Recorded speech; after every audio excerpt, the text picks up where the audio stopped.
Get ready. 10 seconds.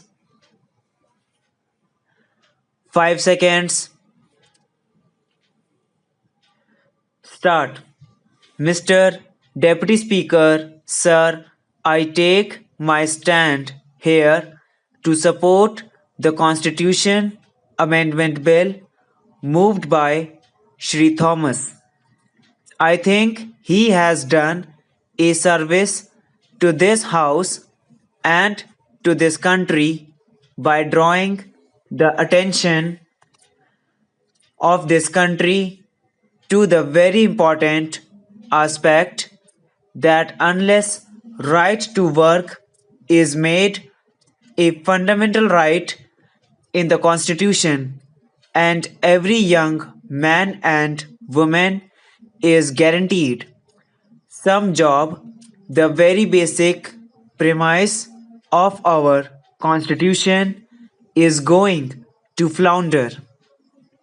Our Constitution in the preamble guarantees justice, social, economic, and political.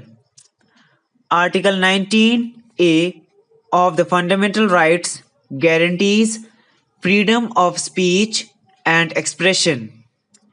Article 21 guarantees protection to life, and Article 23 says that there will not be any traffic in human beings and beggary is prohibited. All these fundamental rights and the laudable principles laid down in the preamble can have no effect if millions of unemployed men and women in this country move about in search of job and livelihood. Today, the unemployment register shows that there are millions of unemployed men and women.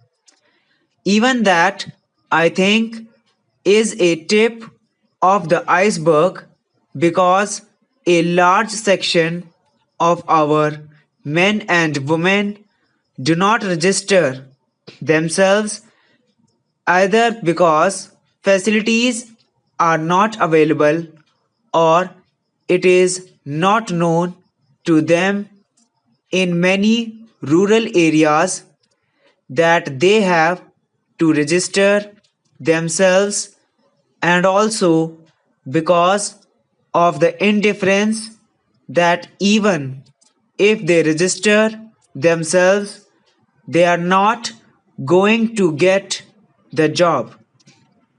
I believe the greatest threat that this country is facing in all its aspects is from these unemployed young people.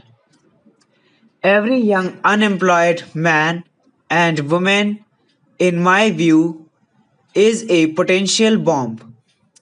We talk of very high principles of democratic ways and of moral values.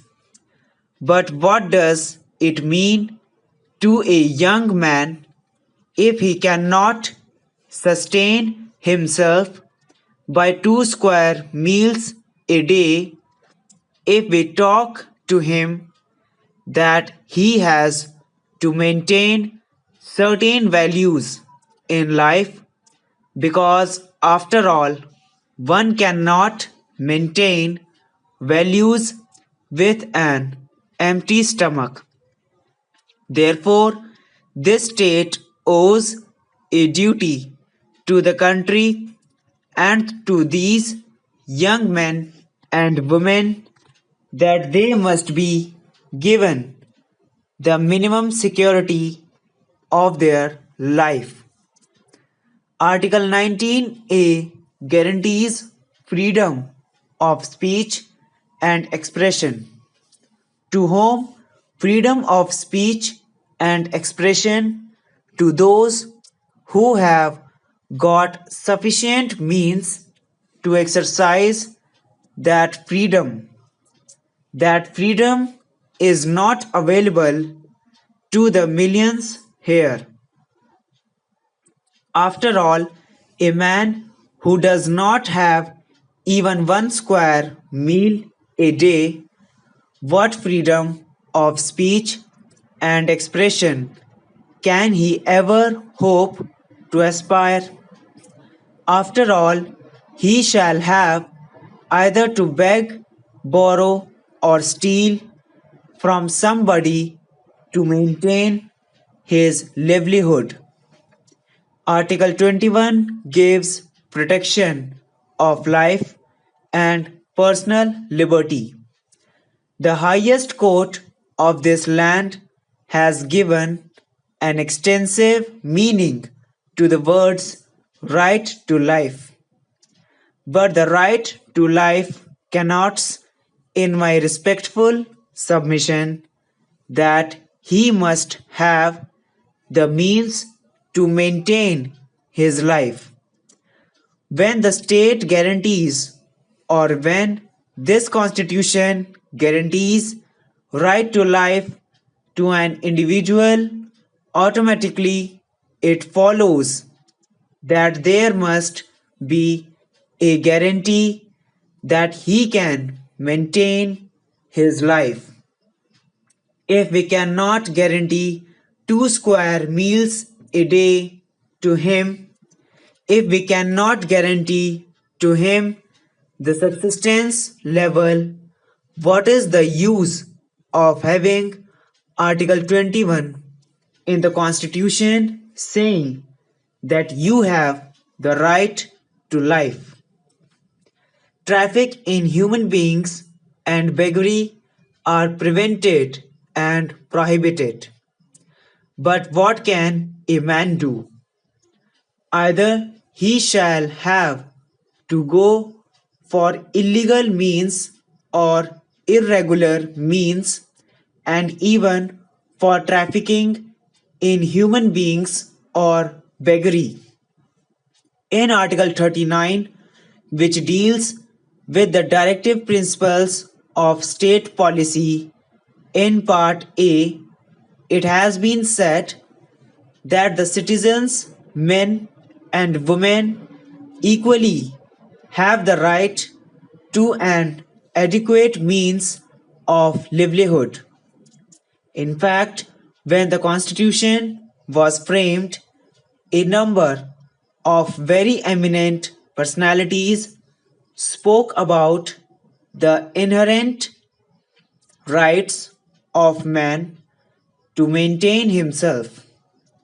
At that time, it was thought that to make this right justiciable, to give a justiciable right, would probably be a tremendous burden on the state. And the farmers of the Constitution at that point of time decided not to introduce it in the fundamental rights.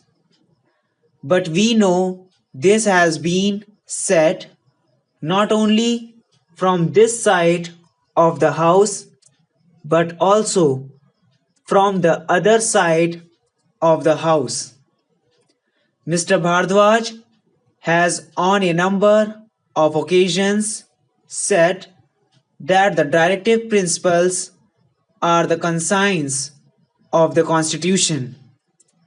In fact, one can find the real fragrance of the Constitution not in the fundamental rights but in the directive principles. This House and the other House on a number of occasions had to go in for constitutional amendments to give primacy to directive principles over fundamental rights. The framers of the Constitution, when the directive principles were being discussed, made it imply clear that though at that point of time it was not possible to bring in all the laudable provisions made in the directive principles within the scope of the fundamental rights, yet they should be made justiciable.